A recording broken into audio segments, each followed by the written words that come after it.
Yeah, I came to see Mr. President basically for two strategic reasons.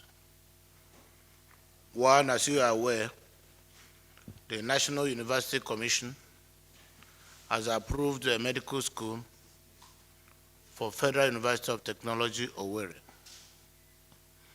And the university have since admitted medical students who are currently on their second year.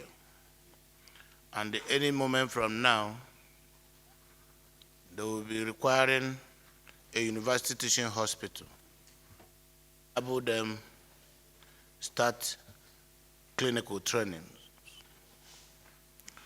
It is not easy to overnight to build a university teaching hospital.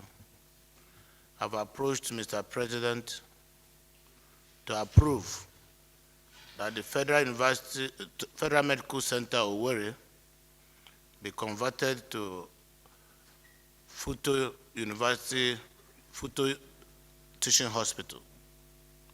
So if it is upgraded to a teaching hospital, it will be available to Federal University of Technology for use in maintaining and managing the medical school approved by NUC.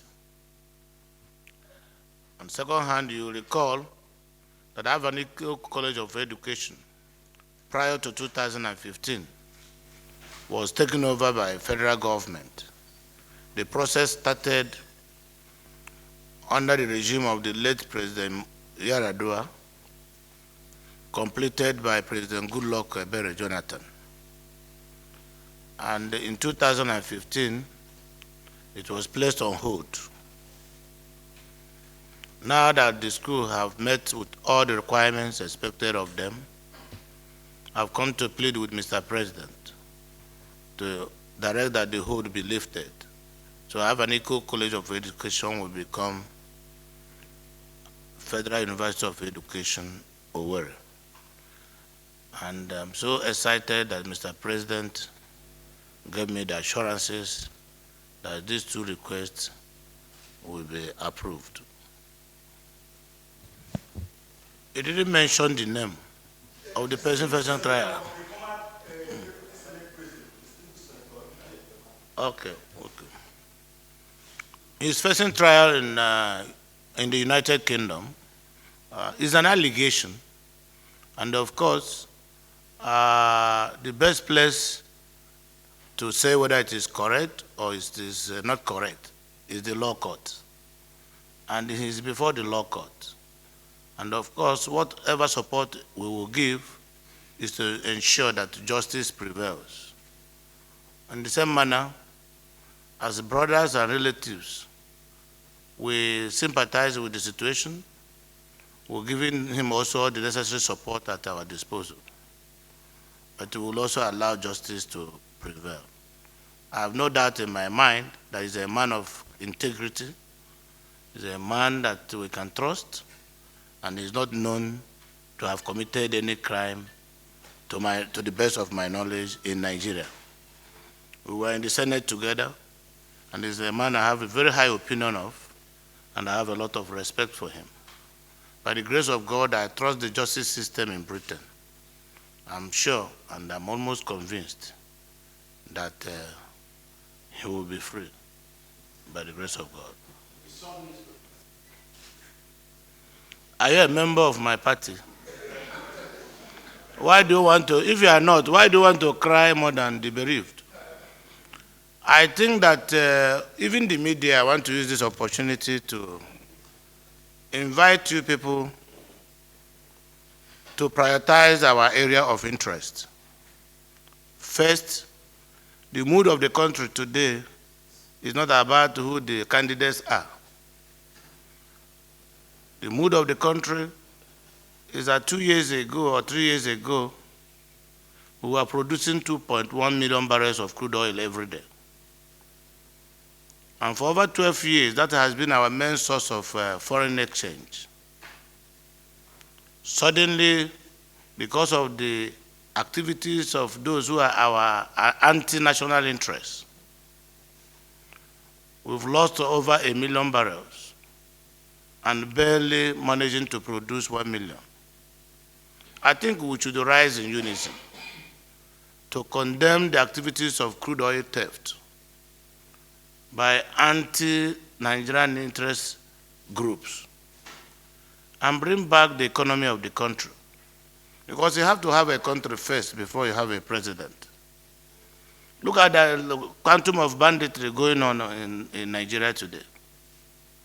To the extent that bandits are courageously even coming into the capital city. We should rise in unison and condemn these activities. We should make emphasis on things that will unite the country. And please, by the grace of God, abandon those things that are capable of dismembering the country. Our national interest is important. Our national unity is important. Our ability to live together as brothers and sisters also important. The primary purpose of government is for the security of lives and property and the welfare of our citizenry. To what extent have we supported federal government in achieving this primary purpose? Those are things that should occupy our minds now. But if you throw Nigeria into a situation where religious dichotomy, ethnic jingoism will be at the front burner, it means you are working against Nigeria.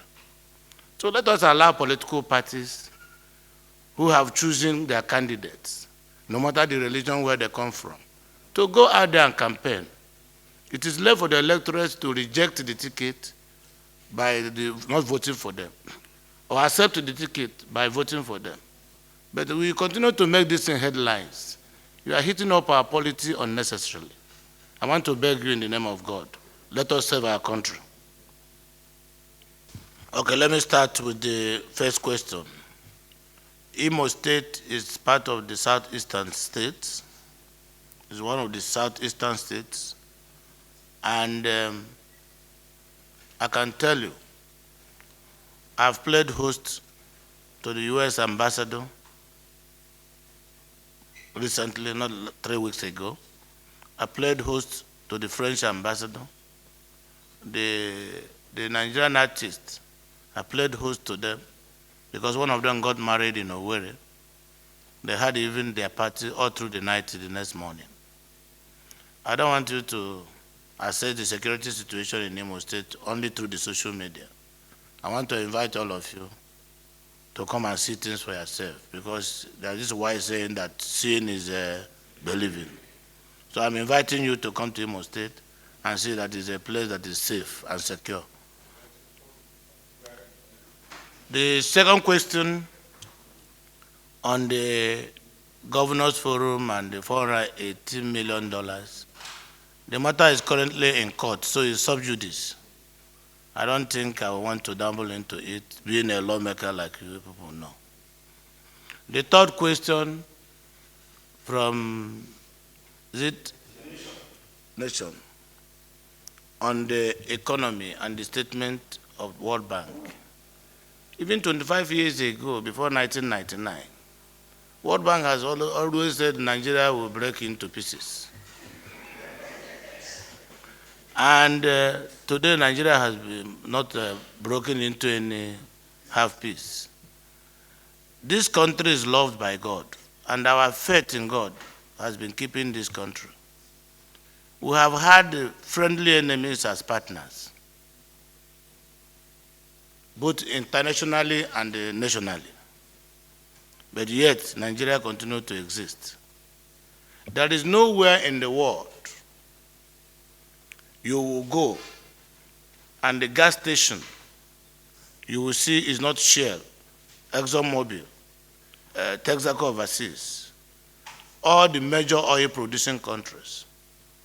It is only in Nigeria that you will hear languages like independent marketer or Calf and Sons filling station, all that and that. What is World Bank saying about that? It is only in Nigeria you talk about subsidy. What is World Bank saying about that? It is only in Nigeria you hear jargons like turnaround maintenance. Where in the world do you have such languages? A refinery is a process plant that requires just routine maintenance and cleaning. But here we spend billions of dollars to do what they call turnaround maintenance. If you have been to United States, Texas in particular, where crude oil production is heavy, when you arrive in Houston Airport, look at the environment. They plant vegetables. Farmers live there. An environment where they produce crude oil. What is the cost of producing 1 barrel of crude oil in Houston by Shell? And what is the cost of producing 1 barrel of crude oil by Shell in Nigeria? But if you are landing Warri Airport, look at the local river. There is no fish anymore. The place is highly polluted. There is total disregard to our environmental laws. And nobody is raising all these issues.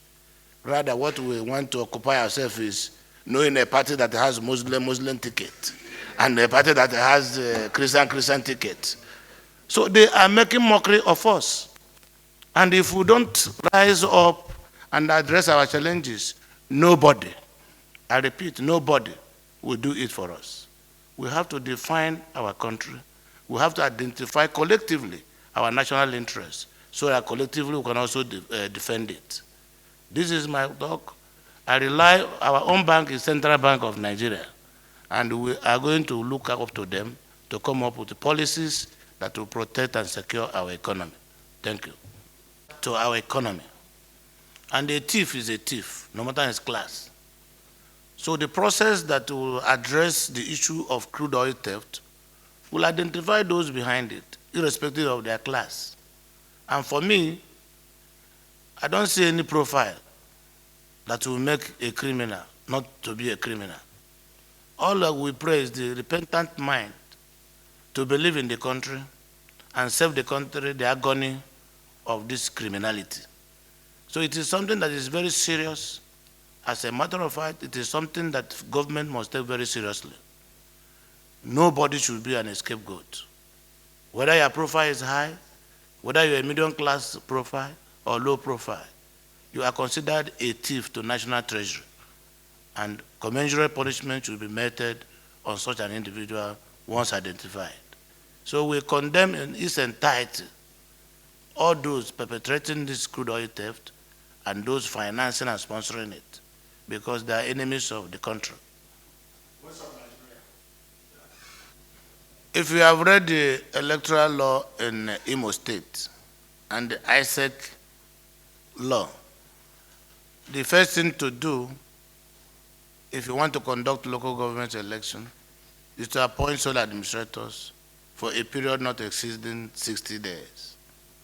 And 2 months ago, we rolled out the guidelines for the election of local government administration officers.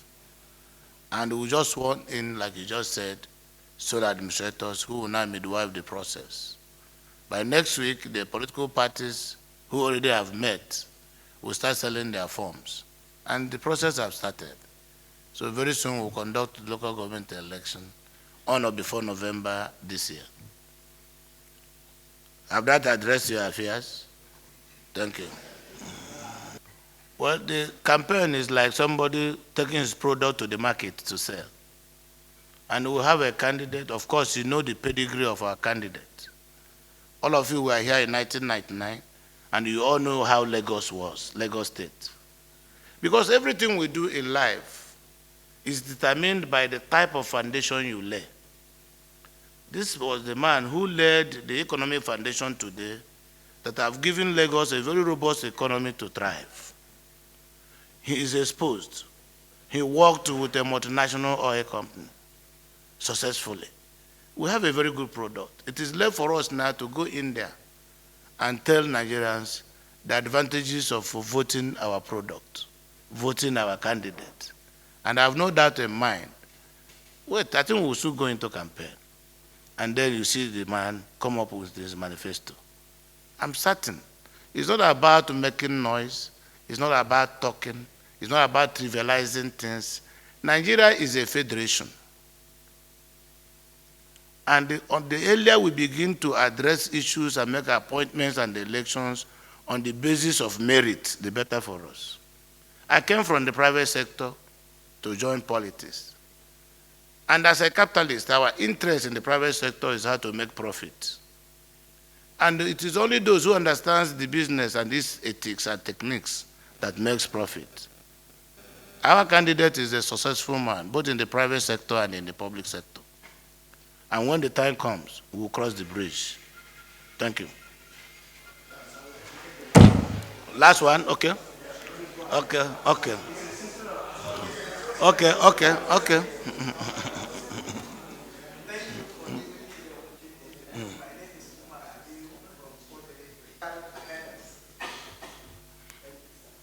Okay, it can be likened to the L Press, also a livestock development and resilient support program by World Bank.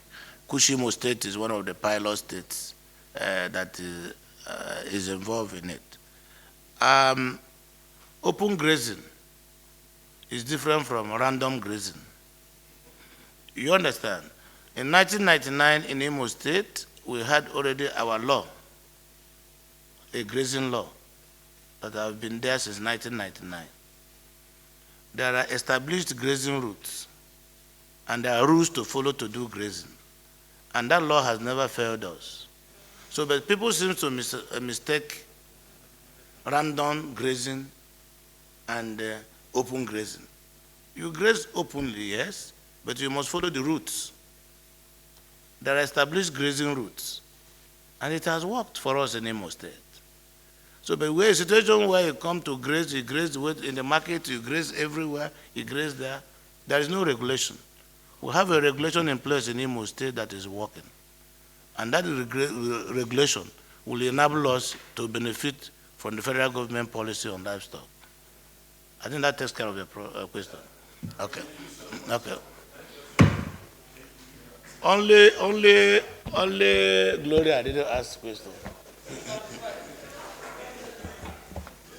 Okay, thank you. You are correct. Chairman.